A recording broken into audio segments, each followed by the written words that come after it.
ask the agent about negotiation. A lot of agents, they do not really negotiate. They push paperwork back and forth. They just want to get the deal done. Real negotiation, it happens in multiple stages in our contracts. First, there's the purchase price, right? So that's our first negotiation. Then there's like timing, okay? Like we need to be in a home in 30 days. We need, this to happen, and this to happen, and in this timeline. Those are negotiations. Concessions. Hey, I have a buyer that needs, $5,000 towards closing costs. I'm gonna negotiate that up front. And get them that extra closing cost towards their loan.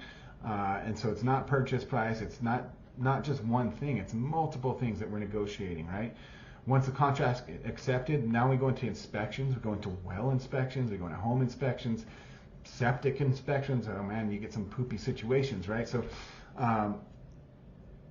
if something comes up in all of those, okay, it's not only negotiating, right, but it's also like, say I'm representing a seller and there's some stucco issues.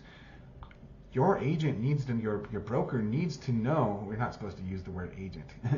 We're just supposed to use broker. I keep saying agent, but your broker needs to know what a inflated bid looks like, right? So they need to know how much stucco costs. They need to know how much a roof usually costs. They need to be seeing enough of these deals so that they have a norm, they have an idea of like, okay, well, hey, this bid is way too high.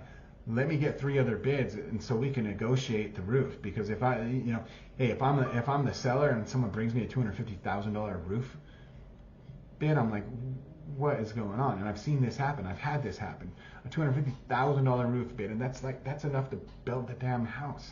So needless to say, I had to go out and get another bid and show that this roof was not going to cost $250,000. I had to basically get in there, step in for my seller, and negotiate, and make sure that it protected their bottom line, right?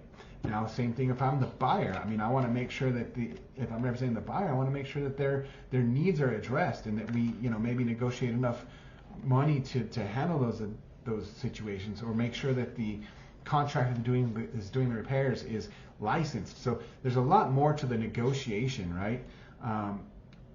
In real estate here, and unfortunately, there's some nefarious characters. I've had roofing companies, I have plumbing companies, I've had contractors just throw out these crazy numbers that are not realistic. And a good agent needs to know enough to recognize when something's off and be able to call attention to it and fix the situation and negotiate to save the deal. Because some kind of crazy number like that $250,000 roof bid I saw that I told you about earlier, that's just going to kill a deal. It's not realistic, and who knows? I mean, maybe those people sell roofs. They do really well in town, so I guess they do. People take out a whole mortgage to pay for a roof, which is scary.